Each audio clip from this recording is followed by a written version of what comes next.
السلام علیکم ورحمۃ اللہ وبرکاتہ نحمده ونصلی علی رسولہ الکریم اما بعد۔ آج کا سبق رمضان کے متعلق دے رہا ہوں، اور یہ رمضان کے متعلق پہلا سبق ہے کہ عام طور سے رمضان کے مہینے میں آدمی تہجد میں تو اٹھتا ہی اٹھتا ہے سحری کھانے کے لیے۔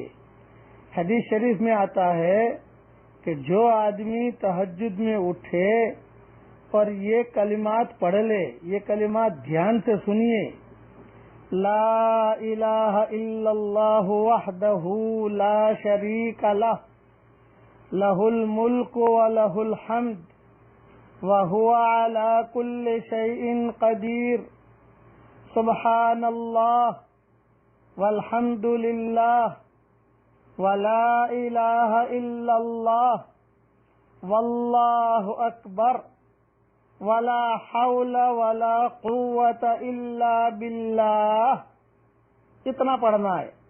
اس کے بعد آپ اپنی زبان میں کہہ دیجئے، عربی میں کہہ دیجئے اللہم اغفر لی، یا اردو میں کہہ دیجئے اے اللہ مجھے معاف کر دے، یا کوئی اور دعا مانگیے۔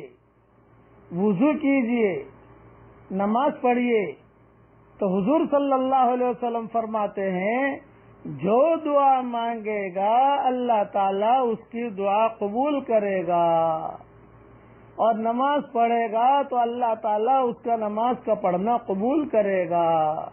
یہ حدیث بخاری شریف میں ہے۔ اس لیے سحری کھانے کے لیے تو اٹھنا ہی اٹھنا ہے۔ یہ دعا یاد کر لیجئے، بچوں سے بھی یاد کروا لیجئے۔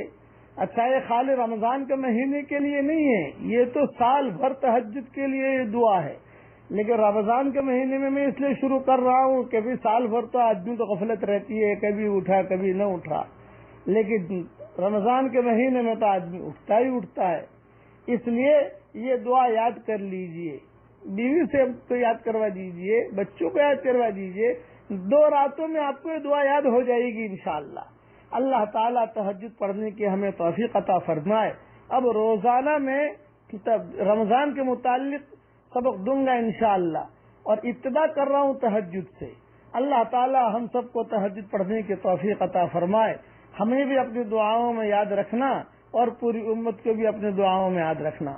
والسلام علیکم ورحمۃ اللہ وبرکاتہ، وآخر دعوانا ان الحمد للہ رب العالمین۔